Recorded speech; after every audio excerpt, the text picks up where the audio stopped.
रामपुर के जंगल में टूनी चिड़िया अपने पति बंटी कबूतर के साथ रहती थी। शादी के कुछ दिन बाद टूनी चिड़िया एक बच्चे की मां बनती है, लेकिन वो बहुत ही खाली थी, जिस कारण टूनी चिड़िया उसे बिल्कुल भी प्यार नहीं करती थी। अरे ओ टुन्नी, कब से सांवरी रो रही है और तू है कि काम में लगी है? लगता है वो भूखी है, उसे कुछ खिला दे। बहुत प्यार आ रहा है इस काली कलूटी पर, तो तुम ही इसके नखरे उठाओ। मेरे पास इतना समय नहीं है जो मैं इसके आगे पीछे लगी रहूं। पता नहीं ये मेरे किस जन्म का पाप है।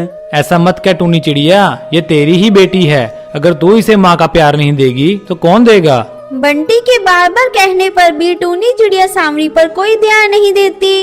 इस तरह दिन बीतने लगते हैं और टूनी चिड़िया फिर से एक बच्चे की माँ बन जाती है। टूनी की दूसरी बेटी बहुत ही सुंदर थी। वो अपनी बेटी का नाम टुनटुनी रखती है। जब टुनटुनी चिड़िया थोड़ी बड़ी हो जाती है, तब टूनी उसका नाम एक स्कूल में लिखवा देती है। टुनटुनी को स्कूल जाता देख सांवरी चिड़िया अपनी माँ से कहती है, माँ, मैं भी स्कूल जाऊंगी।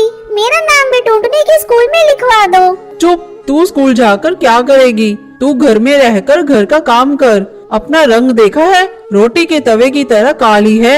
अगर तू स्कूल पढ़ने जाने लगी तो तुझे देखकर सारे बच्चे डर जाएंगे। टूनी चिड़िया की ये बातें बंटी कबूतर सुन लेता है और अगले ही दिन बंटी कबूतर सांवरी का दाखिला टुनटुनी के स्कूल में करवा देता है। स्कूल में दोनों बहनों को एक साथ देखकर बच्चे चिढ़ाने लगते हैं। लूसी, वो देख, हंस के साथ काली कोयल आ रही है। हाँ रे, इस काली के पास तो मैं क्लास में कभी नहीं बैठूंगी। मुझे काले रंग से चिढ़ है। सांवरी, तू देख रही है ना, बच्चे हमें चिढ़ा रहे हैं। अब तो मैं तुम्हें दीदी कहकर भी नहीं बुला सकती। तुम ऐसा करो, कल से तुम अकेले ही स्कूल आ जाया करना। मेरे साथ आने की कोई जरूरत नहीं। अपनी बहन की ये बातें सुनकर सांवरी चिड़िया बहुत दुखी होती है। ऐसे ही समय बीतने लगता है और दोनों बहनों की पढ़ाई पूरी हो जाती है। एक दिन टूनी चिड़िया अपनी पति से कहती है, सुनो जी, अपनी दोनों बेटियां बड़ी हो गई हैं। इनके लिए रिश्ता तलाशना शुरू कर दो।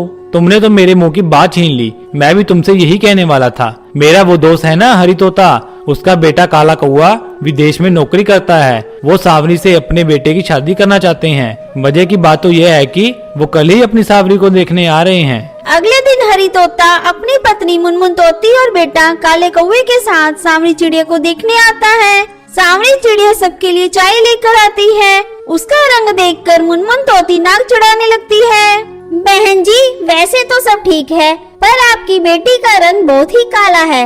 अगर आप छोटी बेटी की शादी करना चाहे तो हम तैयार हैं। ठीक है बहन जी, मुझे कोई एतराज नहीं। दोनों तो मेरी ही बेटियां हैं। टूनी चिड़िया की ये बातें सुनकर बंटी कबूतर उसे कोने में ले जाता है।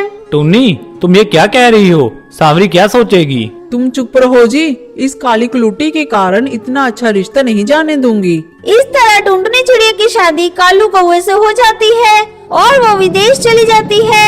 अपने पापा को दुखी देखकर सांवरी चिड़िया उससे कहती है, पापा, आप दुखी क्यों होते हैं? मुझे शादी नहीं करनी, मुझे तो अभी पढ़ाई करनी है। सांवरी चिड़िया अपनी पढ़ाई पूरी करने के लिए शहर के जंगल चली जाती है और पढ़ लिख कर एक दिन डॉक्टर बन जाती है।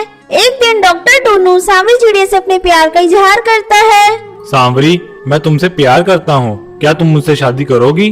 सांवरी चिड़िया टूनू को हाँ कर देती है और उसे शादी करने के लिए तैयार हो जाती है।